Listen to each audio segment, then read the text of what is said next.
안녕하세요. DJ 현희입니다. 오늘의 사연 시작해 보겠습니다. 안녕하세요. 저는 30대 중반의 평범한 아들맘입니다. 세상살이가 참 쉽지 않다는 걸 새삼 느끼는 요즘입니다. 어쩌면 인생이란 게 그런 것 같아요.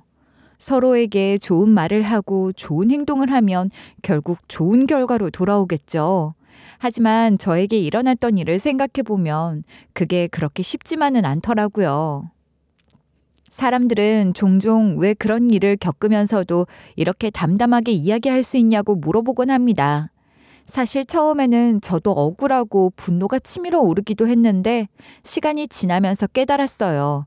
분노에만 매여 있으면 저와 제 아들 도연이의 삶이 한 발짝도 앞으로 나아가지 못한다는 것을요. 그래서 저는 더 나은 방향으로 나아가기 위해 그 경험을 제 삶의 한 부분으로 받아들이기로 했습니다. 그렇다면 본격적으로 제 이야기를 시작해 보도록 할게요.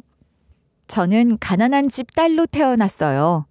집은 방 2개짜리, 거기에 부모님과 저, 그리고 다운 증후군을 앓고 있는 남동생이 같이 살았죠.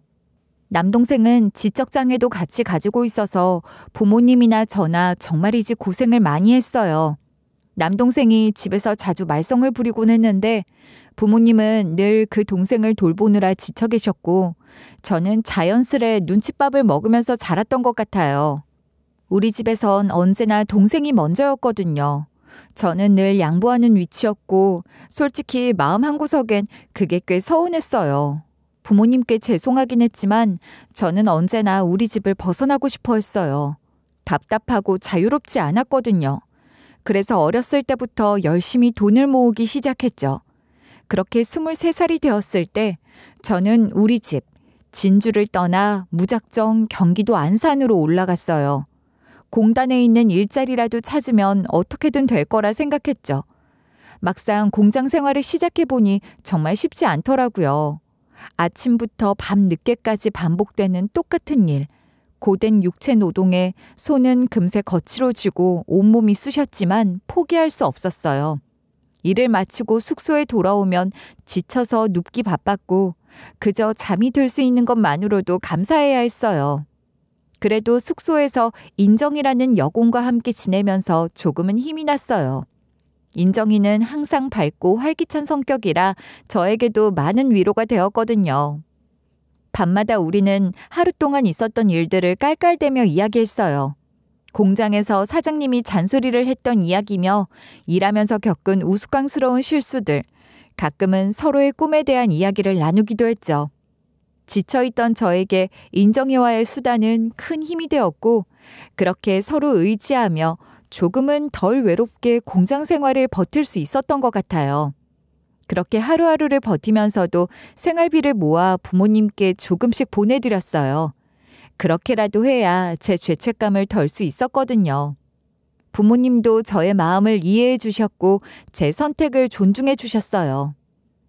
안산에서 일하는 건 힘들지 않니? 그래도 네가 하고 싶은 대로 하는 게 맞다고 생각해. 네가 집에 없어도 동생 챙기느라 정신없어서 느낄 겨를도 없지만 말이다. 네 동생도 너처럼 사회생활을 할 수 있었으면 좋을 텐데.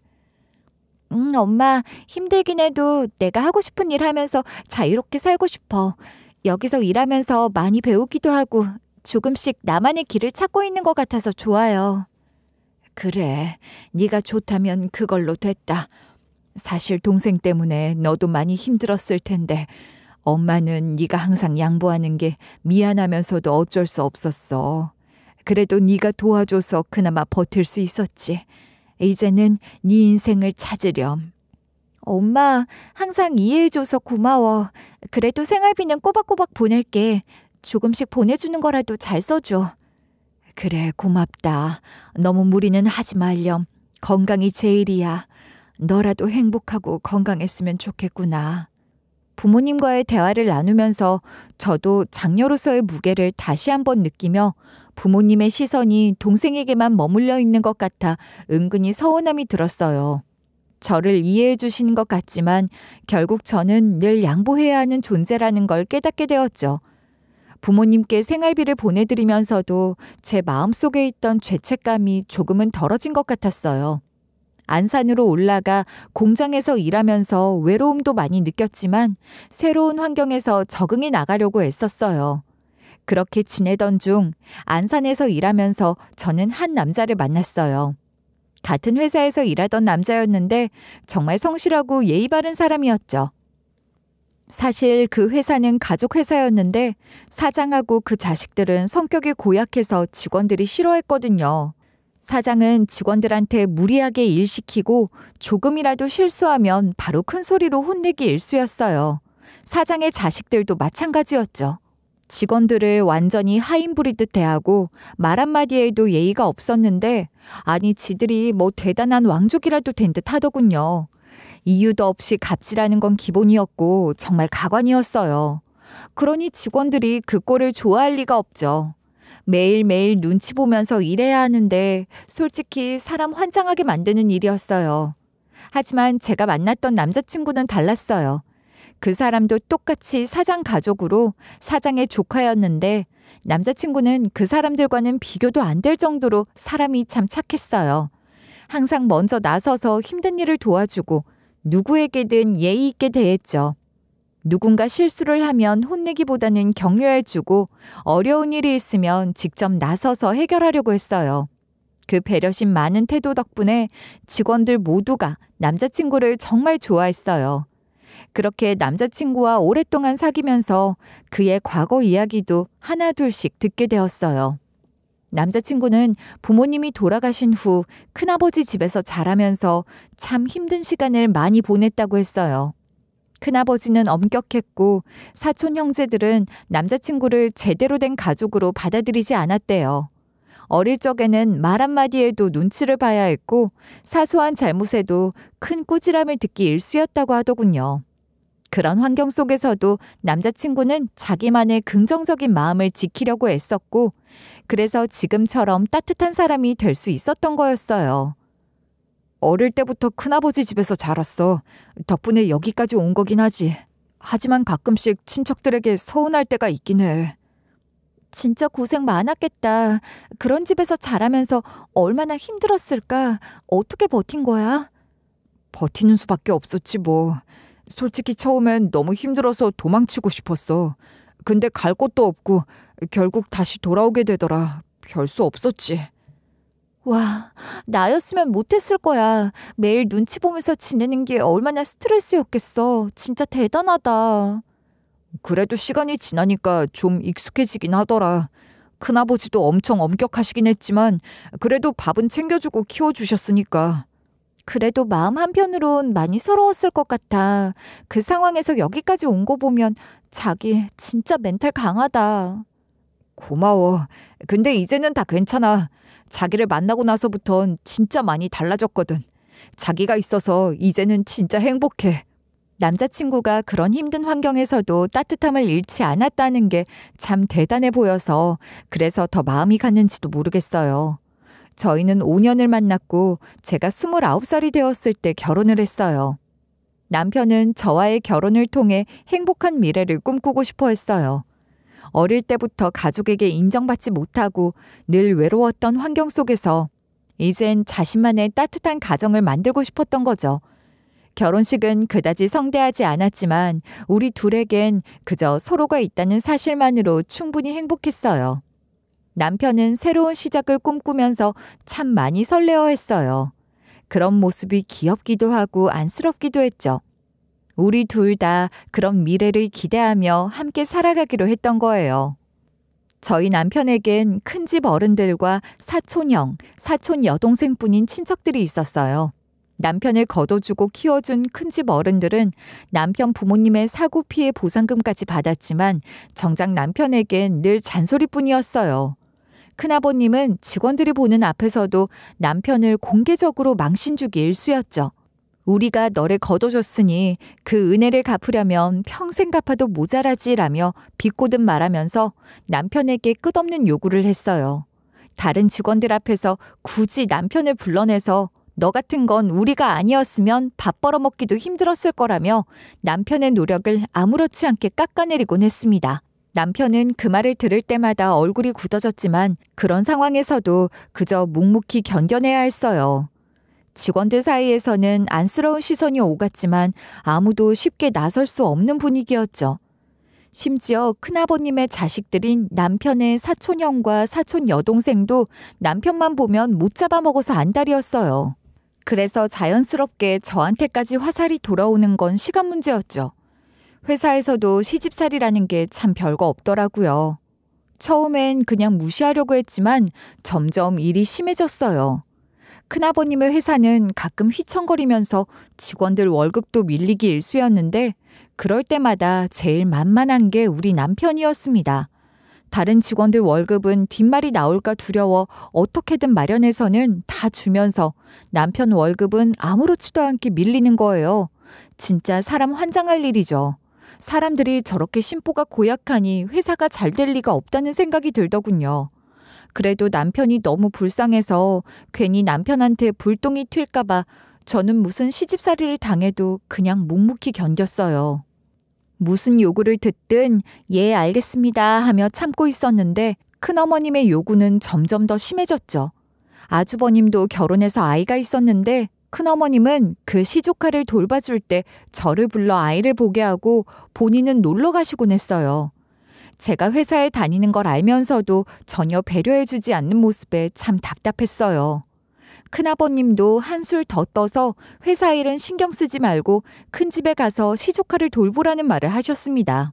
정말 어이가 없었지만 어쩔 수 없이 듣고 넘겨야 했죠. 큰어머님은 아이 보는 게 뭐가 힘드냐며 저에게 집안일까지 시키셨고 형님까지 저를 고용인처럼 여기며 여기저기 심부름을 시키기 일쑤였습니다. 너 다음 주 수요일에 회사 가지 말고 우리 집에 좀 와서 네 조카 좀 봐라. 내가 그날 모임이 있어서 바쁘다. 시간이 없으니 빨리 와야 한다. 큰어머님, 저도 일이 많아서 정말 힘든데요. 회사에서도 중요한 일이 있어서 빠지기 어려워요. 힘들긴 뭐가 힘들어. 애 보는 거야 쉬운 일이지. 회사 일보다 이 집안일이 더 중요하단 걸 모르니? 그럼 저 어린 것은 대체 누가 보란 말이야? 어머님, 보세요. 동서가 또 저런다니까요. 본인이 바쁘면 얼마나 바쁘다고 유난인지. 그냥 저희 집이 큰 집이니 시댁이라고 생각 안 하는 거 아니에요? 힘들다고 징징대기나 하고. 참, 어머님도 답답하시겠어요. 상식적으로 수요일에는 저도 회사를 가야 하는데 어떻게 애를 보나요? 저도 다 사회생활 하는 건데요. 큰어머님, 형님도 제 사정 좀 알아주셨으면 좋겠어요. 회사 일은 신경 쓰지 마라. 우리 회사에 너 하나 없어도 잘 돌아간다. 내가 잘 말해줄 테니 수요일은 우리 손자나 봐라. 그게 좋겠다. 그런 식으로 저는 회사를 빠지고 시조카를 보는 일이 종종 있었습니다. 굉장히 기분 나빴어요. 제가 무슨 본인들 필요할 때마다 모든 일을 미루고 당장 본인들 명령을 따라야 하는 사람 취급하는 것이요. 남편을 봐서라도 참아가면서 큰집 식구들의 끊임없는 요구와 비난을 계속 참고 있었지만 그게 계속되자 결국 저는 한계를 느꼈습니다. 참다 못하고 큰어머님과 형님에게 한바탕 소리를 지르고 말았어요. 더 이상은 참을 수 없었거든요. 그날도 또다시 큰어머님이 저를 불러 시조카를 봐달라고 하셨을 때 저는 이미 한계에 다다른 상태였어요.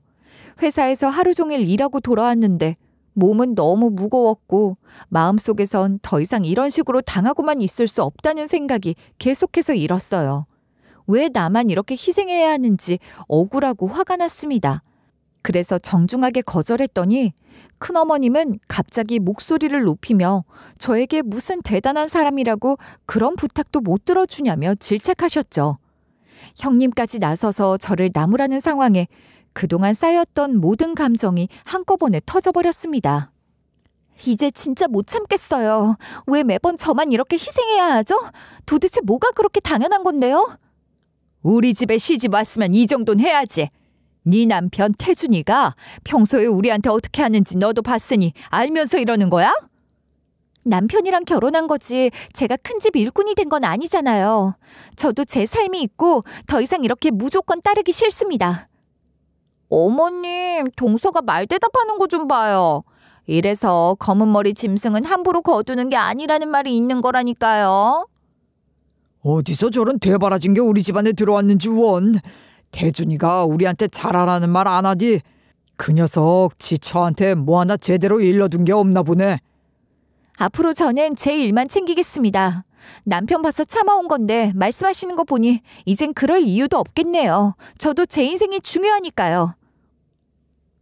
그렇게 한바탕 하고 나니 속은 시원했지만 이후론 큰집 식구들이 저를 더 노골적으로 멀리하는 것이 느껴졌어요. 큰어머님과 형님은 저를 볼 때마다 표정이 굳어졌고 말 한마디도 예전처럼 자연스럽게 하지 않았어요. 심지어 작은 일 하나에도 트집을 잡으려고 하는 모습이 보였죠. 저는 그 사람들이 저를 더 이상 가족으로 여기지 않는다는 걸 느꼈지만 그래도 후회는 없었어요. 제 목소리를 내야 한다는 생각이 그만큼 강했으니까요. 그런 식으로 큰집 식구들과 대면대면하며 살다가 31살 때 저도 아들을 낳게 되었어요. 하지만 놀랍게도 큰집 식구들 중 누구도 출산에 대해 축하의 말을 건네지 않았습니다. 그저 무관심하게 넘어가며 마치 아무 일도 없었던 것처럼 저를 대했죠. 저는 그 사람들의 반응에 크게 신경 쓰지 않으려고 했어요. 이미 그 사람들의 기대나 인정 따위는 바라지 않게 되었고 오로지 제 가족과 제 아이만을 위해 힘을 내야겠다는 생각뿐이었기 때문이에요. 남편과 제 형편이 그렇게 좋은 편은 아니었기에 저는 계속 맞벌이를 해야만 했고 주변에 아이를 봐줄 사람도 없어서 매일같이 고민이 이어졌죠. 큰어머님께 부탁하는 건 상상도 할 수 없었기 때문에 직장과 집을 오가며 아이를 맡길 곳을 찾아 헤매는 날들이 계속되었어요. 몸은 지쳐갔지만 그럼에도 불구하고 제 아이를 위해서라면 뭐든 할 수 있다는 마음으로 꿋꿋이 버텨냈습니다. 하지만 어떻게든 아이를 잘 돌보려고 노력했지만 아이가 워낙 어리다 보니 예상치 못한 상황들이 자주 벌어졌어요. 제 아들 도연이는 갑자기 다치거나 아프기 일쑤였고 그럴 때마다 저는 급하게 대처하느라 회사 일에 자꾸 지장을 줄 수밖에 없었죠. 하지만 애들은 다 그러면서 크는 거잖아요. 큰집 식구들도 다들 아이를 키워봤으면 당연히 그 고충을 알 텐데 저에게는 조금도 배려하지 않는 모습을 보였어요. 그러던 어느 날 결국 큰어머님이 저를 불러서는 한마디 하셨어요. 너 애 키우는 것 때문에 자꾸 회사 일이 안 된다고 하던데 그냥 일 그만두고 애나 보지 그러니? 내가 보기엔 그게 너한테도 나을 것 같은데? 큰어머님, 저도 회사가 중요하고 제 일이 있어야 생활도 되니까요. 최대한 조율해보려고 노력하고 있어요. 저희 살림 빠듯한 거 큰어머님도 아시잖아요. 노력은 무슨 노력? 너 때문에 회사가 얼마나 골치 아픈 줄 알아? 너 하나 때문에 다들 피해보는 거야. 그런 상황에서 뭘 자꾸 우기고 있어? 그래 동서 이참에 일 그만두고 도연이랑 조카까지 같이 봐주면 어때? 살림이 빠듯하면 우리가 월 100만 원 줄 테니까 한번 생각해봐. 그 정도면 많이 생각해주는 거 아니야? 동서도 알잖아. 이 집에서 그 정도 해주기도 쉽지 않다는 거. 형님, 저는 회사 그만둘 수 없어요. 그리고 월 100만 원으로 어떻게 살라는 거예요? 회사 일 그만두면 생활을 어떻게 하라는 건지 정말 이해가 안 돼요. 100만 원이 뭐가 적다고 그래? 그 정도는 엄청 후한 거 아니야? 그냥 애들이랑 집에 있어. 그게 다 동서한테도 좋고 우리도 덜 피곤해서 좋잖아. 동서 진짜 눈치도 없다. 그렇게 한참을 버티며 회사를 계속 다니려고 했지만 큰어머님과 형님은 온갖 트집을 잡아가며 끊임없이 저를 압박해왔어요. 매일같이 제게 쏟아지는 비난과 무리한 요구들, 그리고 그 사람들의 당연한 듯한 태도에 점점 지쳐갔고 결국 저는 회사를 그만두는 선택을 할 수밖에 없었습니다. 회사에서 나오는 날 마음이 참 씁쓸하고 허탈했어요. 이대로 물러서기만 하면 제 자신도 지키지 못한 채 그 사람들 마음대로 휘둘리게 될 것 같은 불안감이 들었어요. 그래서 저는 마음을 굳게 먹었어요. 그동안 그 사람들에게 당한 억울함을 되돌려주기로 결심했어요. 그렇게 마음먹고 나니 그동안 참아왔던 것들이 하나씩 떠올랐고 저는 그것들을 폭로하기로 결정했습니다. 사직서를 제출하고 다른 직원들 앞에서 저는 중대 발표를 했습니다. 참고 참고 또 참았는데 이젠 더 못 참겠네요. 아주버님, 회사 격리 2분과 바람 피우셨죠? 다 알고 있어요. 아가씨도 회사 법인카드로 남자친구랑 데이트하고 다니는 거 다 압니다. 더 이상 가만히 있지 않을 거예요. 뭐라고? 아니 지금 무슨 말을 하는 거야? 어디서 있지도 않은 말을 지어내고 있어? 언니, 그게 무슨 소리예요? 그런 일 없었어요. 세언니랑 우리 엄마가 언니 일 그만두게 했다고 일부러 엿먹이려고 그러시는 모양인데 저까지 엮지 마시죠. 도대체 어디서 그런 말도 안 되는 소리를 들은 거예요? 증거라도 있어요? 이게 무슨 망신이야? 증거요? 필요하면 다 보여드릴게요. 그동안 저를 무슨 바보라 하시고 아주 대담하게들 행동하시던데 제 눈엔 다 보였거든요. 사실 제가 그 증거들을 모은 건 꽤 오래전부터였어요. 그게 티가 안 났다면 거짓말이죠.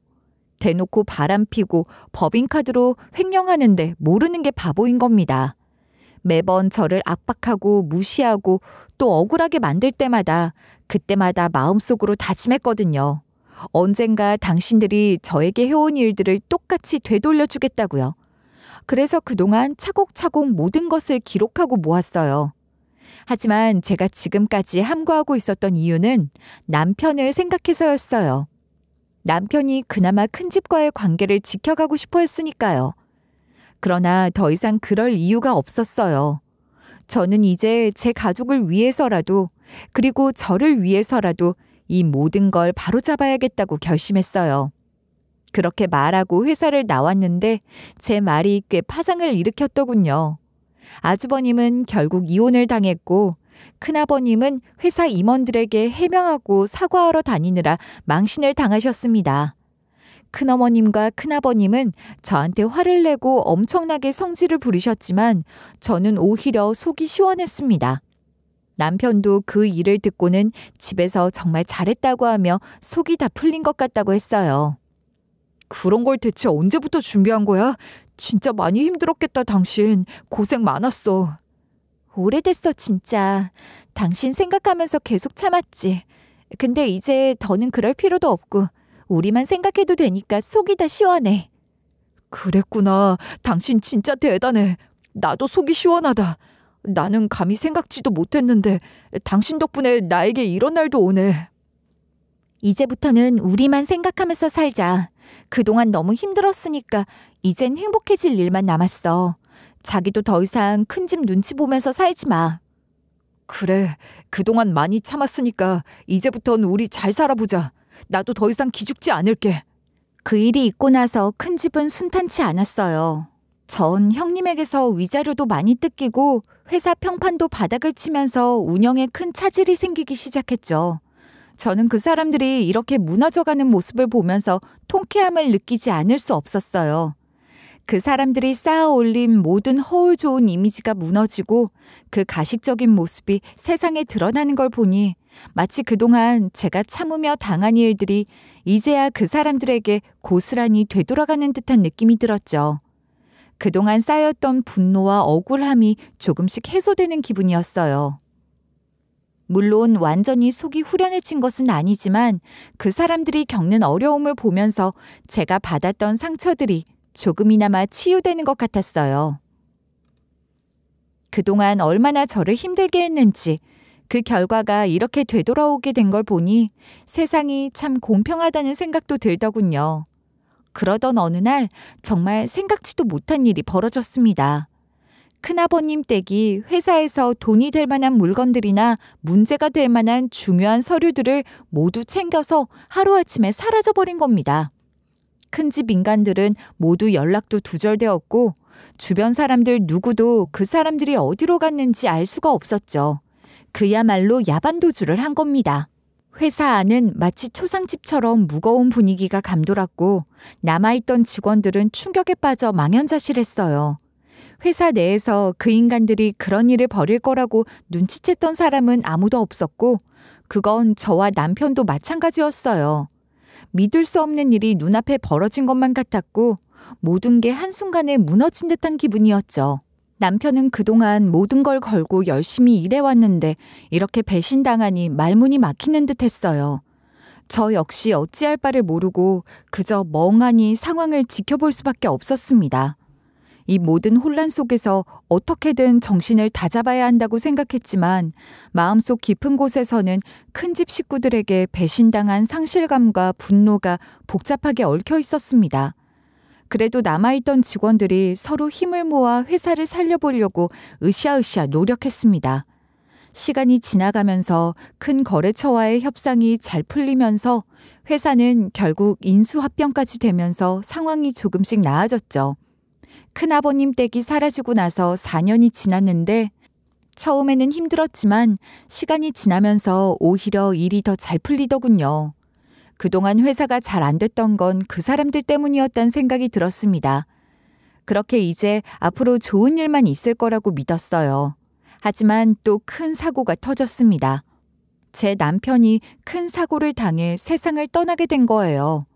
남편은 일을 정말 좋아했고 일하는 재미에 푹 빠져 살았거든요.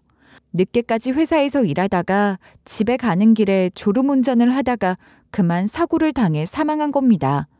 그 소식을 들었을 때 머릿속이 하얘졌습니다. 그동안 힘든 일도 많았지만 그래도 남편과 함께라면 다 이겨낼 수 있을 것 같았는데 그 희망마저 사라져버린 느낌이었어요. 남편이 그렇게 열심히 일한 결과가 이런 비극일 줄은 정말 상상도 못했습니다. 하루하루가 너무도 무겁고 마음 한구석에 커다란 구멍이 뚫린 기분이었죠. 남편이 사고로 세상을 떠난 후 정말 막막하고 가슴이 무너져 내리는 것 같았어요. 우리 아들 도연이랑 저 이제 어떻게 살아가야 할지 막막하기만 했거든요.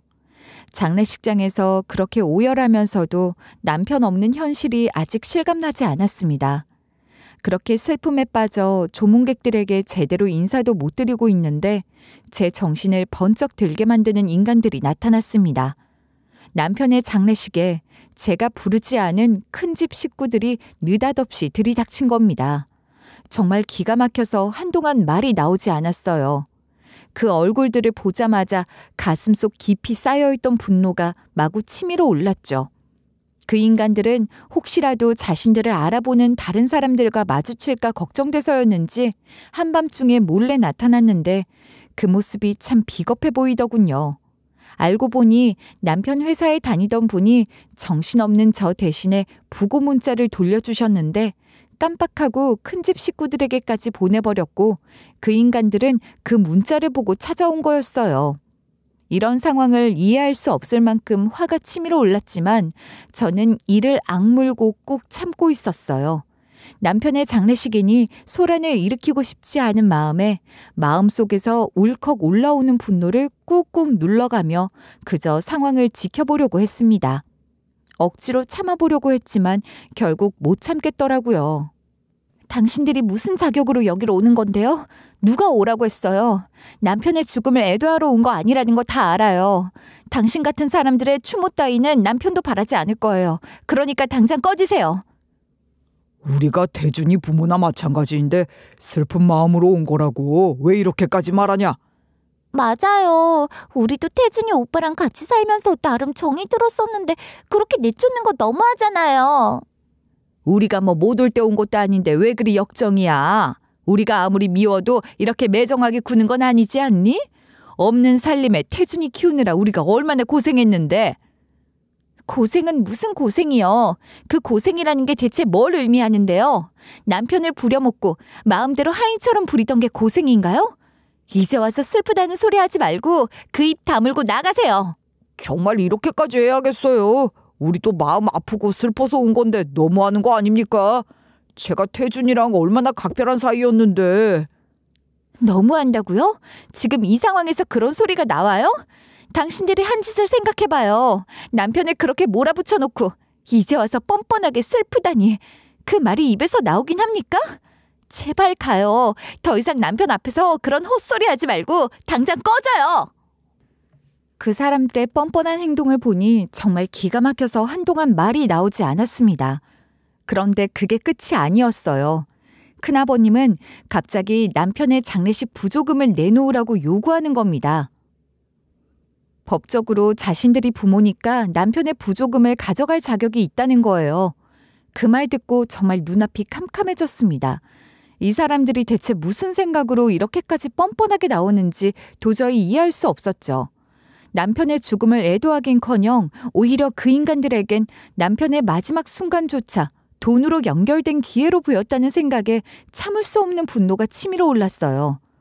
저는 큰집 식구들에게 도대체 무슨 자격으로 부조금을 요구하는 거냐며 단호하게 따졌습니다. 그 부조금은 남편을 위해 먼 길을 찾아온 사람들의 진심 어린 마음이 담긴 돈이었고 그런 소중한 것에 손대는 건 절대 용납할 수 없다는 생각이 들었습니다. 이건 남편을 기억하고 애도하는 사람들의 마음의 표현일 뿐인데 그런 것에 손대지 말고 당장 돌아가라고 말했습니다. 큰집 식구들의 뻔뻔한 태도에 화가 치밀어 오르면서도 저는 꾹 참고 최대한 침착하게 이야기하려고 애썼습니다. 하지만 그 인간들이 저를 이해할 리가 없다는 것도 알고 있었죠. 큰아버님은 자신들이 부모이기 때문에 그 돈을 챙기는 것이 당연하다고 주장했고 부조금을 주지 않으면 한 발자국도 움직이지 않겠다고 으름장을 놓았습니다. 큰집 식구들은 부조금을 주지 않으면 떠나지 않겠다며 장례식장에서 난리를 치기 시작했습니다. 그 사람들의 고함과 고집스러운 태도가 장례식장을 꽉 채우고 있었어요. 저는 그 사람들이 정말로 사람으로서 할 짓이 아닌 행동을 하고 있다는 생각에 혀를 찰 수밖에 없었어요. 남편의 마지막을 기리는 자리에서마저 돈을 놓고 이런 추태를 부리다니 그 사람들의 뻔뻔함에 분노와 허탈감이 동시에 밀려왔습니다. 결국 저는 그깟 돈 줄 테니까 제발 남편을 더 이상 모독하지 말고 당장 떠나라고 소리쳤습니다. 진작에 줄 것이지 뭘 그렇게 난리야? 그냥 조용히 줄면 될 거 가지고 참 별거 아닌 걸로도 유난이다. 그리고 우리도 나름대로 마음을 담아 진심으로 애도하려고 온 거야. 그래, 우린 그냥 돈 받고 갈 생각이었는데 도연 엄마가 일을 크게 만들었잖아. 대준이 앞에서 그게 무슨 주태냐? 그따위 마음 필요 없어요. 마음 아픈 척하면서 결국 돈이 목적인 거 다 보여요. 원래부터 속물 들이신 건 잘 알았지만 이 정도일 줄은 꿈에도 몰랐네요. 우리가 진심이 아니라는 거야? 정말로 태준이를 생각하는 마음이 없다고? 참 기가 막히네. 우리를 무슨 나쁜 사람으로만 보고 말이야. 우리는 그래도 태준이를 진심으로 가족처럼 대했어. 당신들이 남편한테 해준 게 뭐가 있다고 가족이라고 말하는 건데요? 이제 와서 가족인 척하지 마세요. 돈 다 챙겼으면 얼른 꺼지세요. 더 이상 보고 싶지도 않으니까. 그 가족 같지도 않은 인간들에게서 조금이라도 벗어나고 싶은 절박한 마음뿐이었습니다. 그 사람들이 돈을 받겠다고 허겁지겁 움직이는 모습을 보니 한때 그 사람들과 가족이라는 이름 아래 엮여 있었다는 사실이 더욱 참담하게 느껴졌고 그저 그 사람들이 빨리 사라져주길 바라는 마음밖에 들지 않았습니다. 그 말을 듣자마자 큰집 식구들은 부랴부랴 돈을 챙겨가는 모습이 어찌나 민망하고 초라해 보이던지 그런 사람들과 한때라도 가족으로 엮였다는 사실에 제 마음이 무너지는 것 같았어요. 정말 기가 막혀서 이게 무슨 상황인가 싶을 정도였습니다. 남편은 졸음운전을 해서 다른 사람들에게 피해를 주고 사망했거든요. 그 사고 처리하느라 남은 부조금도 다 써야 했습니다.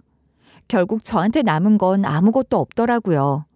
하지만 도연이랑 우리 둘은 살아야 하잖아요. 그렇다고 해서 다운 증후군인 남동생을 케어하기에도 벅찬 부모님이 계신 전라도로 돌아갈 순 없었어요. 부모님께 더 부담을 드릴 수는 없었기 때문에 제가 도연이와 함께 이곳에서 어떻게든 살아남아야 한다는 생각뿐이었습니다. 수중에 남은 돈도 거의 없어서 당장 무슨 일이라도 해야겠다는 생각이 들었습니다. 그래서 남편이 다니던 회사에 면접을 보기로 했습니다. 인수합병이 됐지만 그래도 제가 예전에 다니던 회사였고 그때 같이 일하던 사람들도 몇은 남아있을 것 같아서 적응하기 좋을 거라 생각했거든요. 면접날 회사에 가니 새로운 사장님이 계셨는데 아무래도 인수합병된 회사의 사장님인 것 같았습니다. 사장님은 저를 알아보시더라고요. 장례식장에 갔었는데 너무 괴로워 보이셔서 말도 못 걸었어요. 좋은 직원을 잃게 돼서 마음이 아팠습니다. 장례식에 참석해 주셔서 감사했습니다. 그때 너무 정신이 없어서 제대로 인사도 못 드렸네요. 그런데 장례 치른 지 얼마나 됐다고 벌써 회사 면접을 보러 오셨어요. 좀 쉬어야 하는 거 아닌가요? 네, 사정이 생겨서요. 쉬고 싶어도 지금 상황에선 그럴 여유가 없어요. 저는 사장님의 말에 울컥했지만 억지로 참았어요. 그때는 감정에 휘둘릴 때가 아니었으니까요. 저는 사장님께 장례식에서 있었던 큰집 식구들의 뻔뻔한 행동에 지칠 대로 지쳤다고 설명했습니다. 그 인간들이 부조금을 받으러 찾아와서 죽은 제 남편을 욕보인 이야기를 말씀드렸어요. 사고로 발생한 피해 처리에 남은 부조금까지 모두 써버려 수중에 돈도 없었고 전라도에 있는 다운 증후군인 남동생을 돌보느라 힘든 친정 부모님께 돌아갈 수는 없었다고도 말씀드렸습니다. 도연이와 제가 이곳에서 살아남기 위해 무슨 일이라도 해야만 했고 그래서 남편이 일하던 회사에 면접을 보러 오게 되었다고 덧붙였어요. 제 이야기를 들은 사장님도 원래 그 인간들을 잘 알고 계셨던 분이라 제 이야기에 깊이 공감하며 함께 분노해 주셨고요. 사장님은 큰집 식구들이 얼마나 이기적이고 탐욕적인지를 이미 알고 있었고 저에게 그동안 얼마나 힘들었을지 이해한다고 말씀하시며 위로의 말도 전해주셨어요. 그 말을 듣고 저는 조금이나마 마음의 위로를 받았지만 여전히 앞으로의 불확실한 미래에 대한 걱정은 가시지 않았습니다. 사장님은 면접 결과는 곧 연락 주겠다고 하셨고 저는 집에 돌아와서 결과를 기다렸습니다. 그런데 바로 다음 날 사장님이 직접 전화를 하셔서 줄 것이 있으니 내일 당장 회사로 오라고 하셨습니다. 전화 끊고 나서 무슨 일이 있을까 궁금하기도 하고 불안하기도 했습니다. 대체 뭘 줘야 하기에 일요일에 회사로 오라고 하시는 건가 싶었죠. 하지만 사장님이 저에게 이렇게까지 긴급하게 부르신 이유가 있을 거라 생각하며 불안한 마음과 동시에 무언가 중요한 이야기가 있을 거라는 기대감도 들어 아들을 일일 시터에게 맡긴 후 회사를 찾아갔습니다. 회사에 도착해 사장님을 만났는데 생각지도 못한 이야기를 듣게 되었어요. 아주 좋은 소식이었죠. 대체 무슨 소식이었냐면 말이죠. 사장님께서 저를 만나고 나서 바로 직원들에게 제 남편에 관한 자료를 찾아보라고 지시하셨대요. 그래서 새롭게 알게 된 사실이 있었는데요. 알고 보니까 큰아버님이 남편에게 월급 대신 회사 주식을 몇 번 준 적이 있더라고요. 그때는 큰아버님이 회사 사정이 워낙 좋지 않아서 월급을 현금으로 주기 어려운 상황이었고 그래서 주식으로 대신 주셨던 모양이에요. 솔직히 그 당시에는 주식이 별거 아니라고 생각했을 거예요.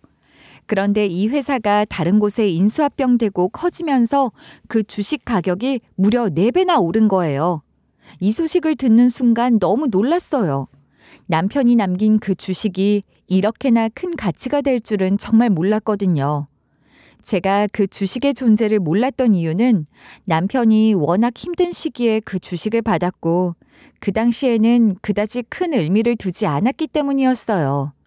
주식을 받았어도 어차피 회사에서 전산상으로 관리해야 하기 때문에 남편도 저에게 말을 안 한 것 같았습니다. 그 주식은 회사 내부 전산에 남아 있었기 때문에 발견할 수 있었던 거죠. 남편은 드문드문 거의 10개월치 월급을 주식으로 받았었는데 그 주식을 돈으로 환산해보자 생각보다 값이 어마어마했습니다. 아마 큰 아버님도 그 주식의 존재를 까맣게 잊어버린 것 같았어요. 저는 큰집 식구들 덕을 볼 일이 전혀 없을 줄 알았는데 이렇게 생각지도 못하게 덕을 보게 될 줄은 정말 몰랐습니다. 게다가 남편은 큰아버님이 회사를 운영하던 시절부터 사망하기 전까지 11년을 꼬박 일했기 때문에 11년치 퇴직금도 받을 수 있었던 거예요. 사장님께서는 그 사실을 장례식장에서 저에게 말씀해 주시려고 했지만 제가 울다가 탈진하기를 반복하고 있었던 터라 타이밍을 놓치셨다고 하셨어요. 사실 그 도망친 인간들 있죠. 사모님의 큰집 식구들이 남편분 퇴직금을 달라고 연락을 해왔어요. 부모나 다름없으니 그 돈이 자기들 몫이라고 하더군요. 뭐라고요? 그 인간들 부조금 가져갔으면 됐지. 이제는 퇴직금까지 노리다니. 진짜 어이가 없네요. 그래서 뭐라고 하셨나요? 그래서 제가 정 받고 싶으면 오늘 회사로 직접 찾아오라고 했어요. 아마 지금 오고 있을 겁니다. 그 인간들 주말이라 자신들을 알아보는 회사 사람들이 없을 거라고 생각하고 허겁지겁 오고 있을 거예요. 그런데 그 인간들은 대체 왜 부르신 거예요? 그 인간들을 보고 싶어하는 사람들이 참 많지 않겠어요. 조금만 기다려보시면 재미있는 일이 벌어질 겁니다. 사장님의 말씀이 의아했지만 저는 일단 잠자코 기다려보기로 했습니다. 기다려보니 큰집 식구들이 정말로 회사에 찾아왔더군요. 큰집 식구들은 혹여라도 알아보는 사람들이 있을까 두려웠는지 선글라스를 끼고 모자를 푹 눌러쓰고 나타났어요. 과거에 회사를 내팽개치고 야반도주를 했으니 후환이 두렵긴 한가 보다는 생각이 들었습니다. 그 모습을 보니 참 가지가지하고 앉아있다는 생각이 들더군요. 그렇게까지 변장을 하고 와봤자 그 인간들의 본질이 가려지는 것도 아닌데 오히려 그 인간들 스스로가 얼마나 밑바닥인지를 잘 보여주는 우스꽝스러운 모습이었죠. 저는 그 인간들을 보자마자 소리쳤습니다. 부조금 줬으면 그냥 끝냈어야지. 또 무슨 퇴직금 타령이야? 당신들 대체 어디까지 인성이 바닥인 거야? 우리가 태준이를 키워줬으니까 그 정도 받을 자격은 있는 거 아니냐? 도연 엄마가 웬일로 여기 있는지 모르겠는데 괜히 끼어들지 말아라. 키우긴 뭘 키워요. 남편을 그렇게 부려먹고 월급도 제대로 안 주고 주식으로 떼었으면서 이제 와서 부모인 척하지 마세요. 남편이 퇴직금은 가족의 몫이지 당신들 몫이 아니라고요. 그렇게 우리를 매정하게 몰아붙이면 안 되는 거야. 우리가 무슨 죄를 지었다고 그렇게까지 화를 내? 따지고 보면 우리도 정당한 권리를 주장하는 거다. 죄? 정말 몰라서 묻는 거예요? 남편 마지막 가는 길에 부조금 챙기겠다고 난동 피운 것도 모자라서 이제 퇴직금까지 탐내요. 그런 거 바라지도 말고 당장 나가요. 퇴직금도 분할해야 할 재산에 해당하니 찾으러 온 것뿐이다. 이봐요 송 사장. 약속한 대로 직접 찾아왔으니 얼른 넘기기나 하세요. 우리도 여기 더 있고 싶진 않습니다.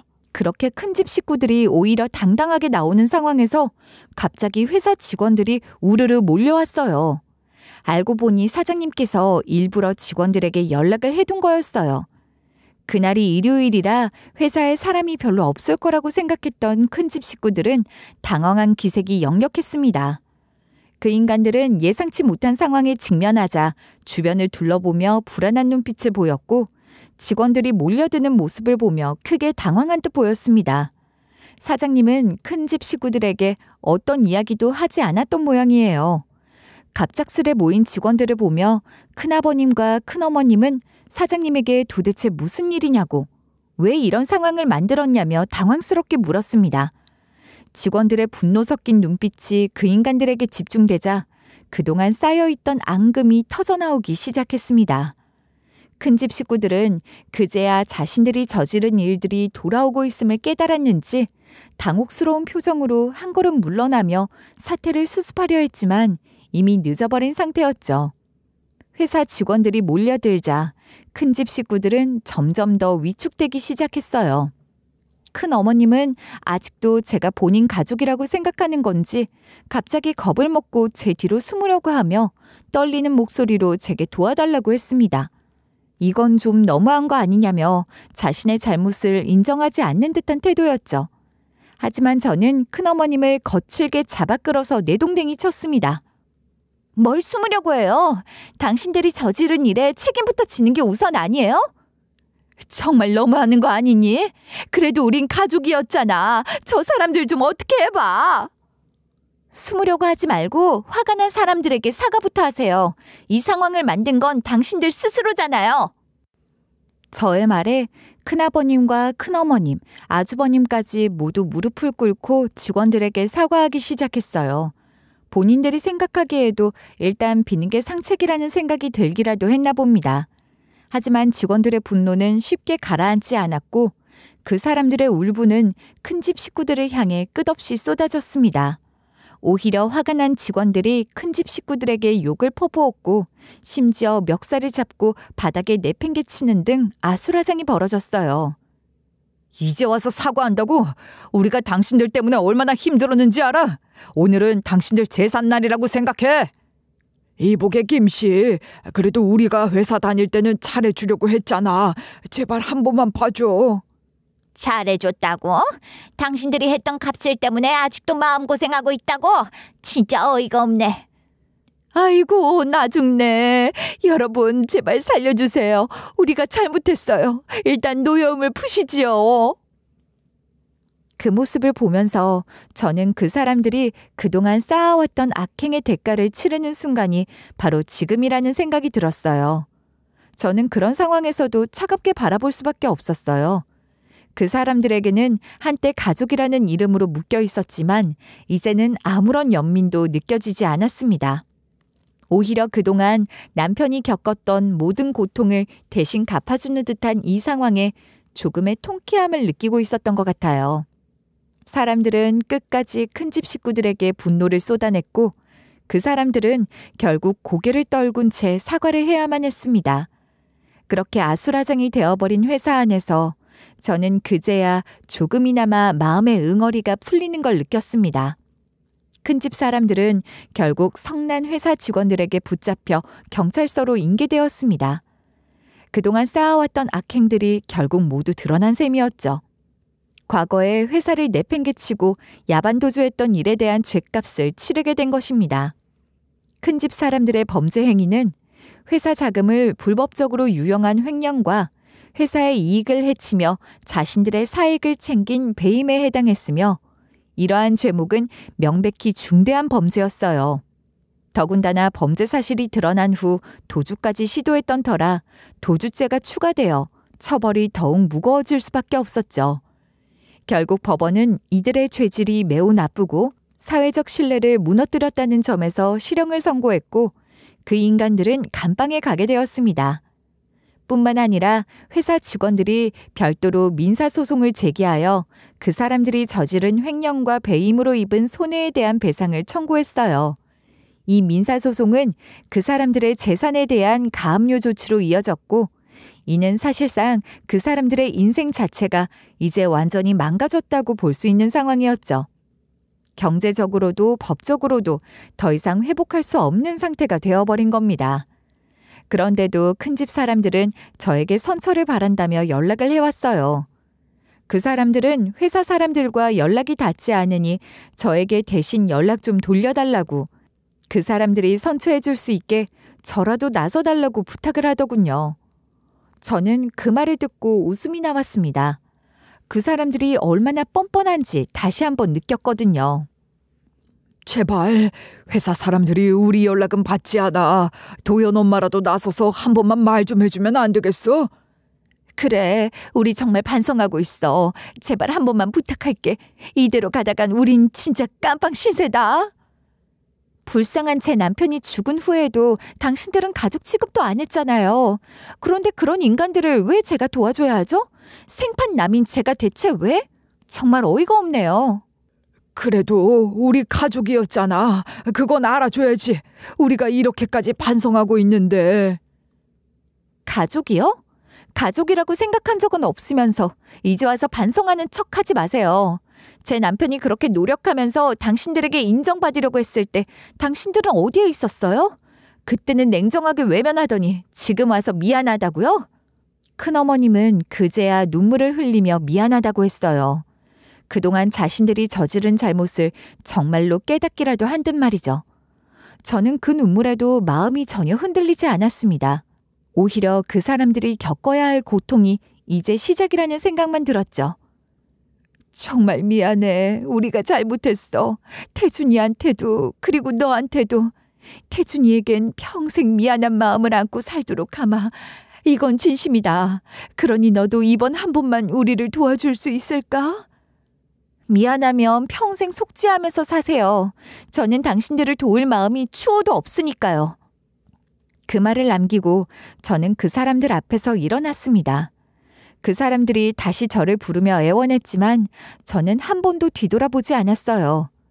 그 사람들의 울부짖음이 들려왔지만 이제 더 이상 저와는 아무 상관이 없는 일이었거든요. 생각지도 못한 엄청나게 큰 돈을 받게 되었지만 저는 여기에 만족하지 않기로 했어요. 그 돈은 앞으로 도연이와 저의 미래를 위해 소중하게 쓰일 것이지만 그렇다고 손 놓고 가만히 있을 수는 없겠더라고요. 저는 열심히 일하면서 우리 아들 도연이를 잘 키워나가기로 결심했어요. 언젠가 남편을 다시 만났을 때 부끄럽지 않은 모습으로 남편을 마주하고 싶었거든요. 남편이 저를 자랑스럽게 생각할 수 있도록 도연이를 누구보다 훌륭하게 키워낼 생각입니다. 남편의 죽음, 큰집 식구들의 배신, 그 모든 것들이 제게는 큰 상처로 남았지만 동시에 저를 단단하게 만들어준 계기가 되었어요. 저는 더 이상 누구에게도 휘둘리지 않고 저와 도연이를 위해 올바른 결정을 내리기로 했어요. 앞으로 저는 도연이를 위해서 열심히 일하고 또 도연이가 어떤 환경에서도 당당하게 살아갈 수 있도록 돕고 싶어요. 도연이도 이런 엄마의 모습을 보고 자라면서 인생의 어려움에 굴하지 않고 자신의 길을 개척해 나가는 사람이 되길 바라요. 남편이 없는 세상이 여전히 낯설고 힘들 때도 있지만 남편이 저에게 남긴 사랑과 추억은 여전히 제 마음속에 살아있고 그걸 지켜가며 살아갈 겁니다. 이제 도연이와 함께 새롭게 써나갈 우리의 이야기는 분명 더 아름답고 따뜻한 결말을 맞이할 거라고 믿습니다. 들어주셔서 감사합니다.